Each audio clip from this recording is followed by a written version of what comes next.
علی ایک تجسس بھرا لڑکا تھا جسے کتابیں پڑھنے کا بہت شوق تھا۔ ایک دن وہ اپنے دادا کے پرانے کتب خانے میں گھوم رہا تھا کہ اچانک اس کی نظر ایک پرانی سنہری کتاب پر پڑی۔ جیسے ہی علی نے کتاب کھولی، ایک تیز روشنی چمکی اور جب اس نے آنکھیں کھولی تو وہ اپنے کتب خانے میں نہیں تھا۔ وہ ایک پرانے زمانے کے گاؤں میں کھڑا تھا جہاں لوگ قدیم طرز کے کپڑے پہنے ہوئے تھے۔ ایک بزرگ شخص نے مسکرا کر کہا، خوش آمدید نوجوان مسافر، یہاں ہم محنت کرتے ہیں اور اپنے بزرگوں کی عزت کرتے ہیں۔ علی حیران تھا کہ وہ ماضی میں پہنچ چکا تھا۔ چلتے چلتے اس نے ایک لڑکے کو دیکھا جو ایک بوڑھی عورت سے بدتمیزی کر رہا تھا۔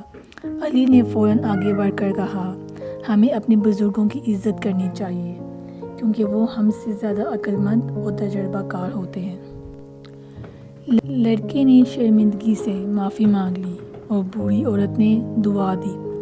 اچانک کتاب دوبارہ چمکنے لگی اور پلک جھپکتے ہی علی نے خود کو مستقبل میں پایا۔ یہاں سب کچھ جدید تھا، اڑنے والی گاڑیاں، رپورٹس اور اونچی عمارتیں، مگر ایک عجیب بات تھی، لوگ یہاں ایک دوسرے سے بات نہیں کر رہے تھے بلکہ سب اسکرینز میں گم تھے۔ علی نے ایک چھوٹی بچی کو اداس بیٹھے دیکھا اور پوچھا، تم کھیل کیوں نہیں رہی؟ بچی نے آہ بھرتے ہوئے کہا، اب لوگ صرف اسکرینز پہ باتیں کرتے ہیں اور کوئی ایک دوسرے سے نہیں ملتا۔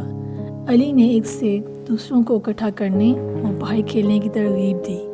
جلد ہی بچوں کی ہنسی گونجنے لگی اور ہر طرف خوشی کا سماں تھا۔ اس سے پہلے کہ علی مزید کچھ کرتا، کتاب دوبارہ چمکی اور وہ اچانک واپس اپنے دادا کے کتب خانے میں تھا۔ علی سمجھ چکا تھا کہ وہ جادوئی کتاب سے ایک بہت اہم سبق سیکھ چکا تھا۔ احترام اور محبت کبھی پرانے نہیں ہوتے۔ کہانی کا سبق، چاہے وقت کوئی بھی ہو، ہمیں ہمیشہ اپنے بزرگوں کی عزت کرنی چاہیے اور اپنے پیاروں کے ساتھ وقت گزارنا چاہیے۔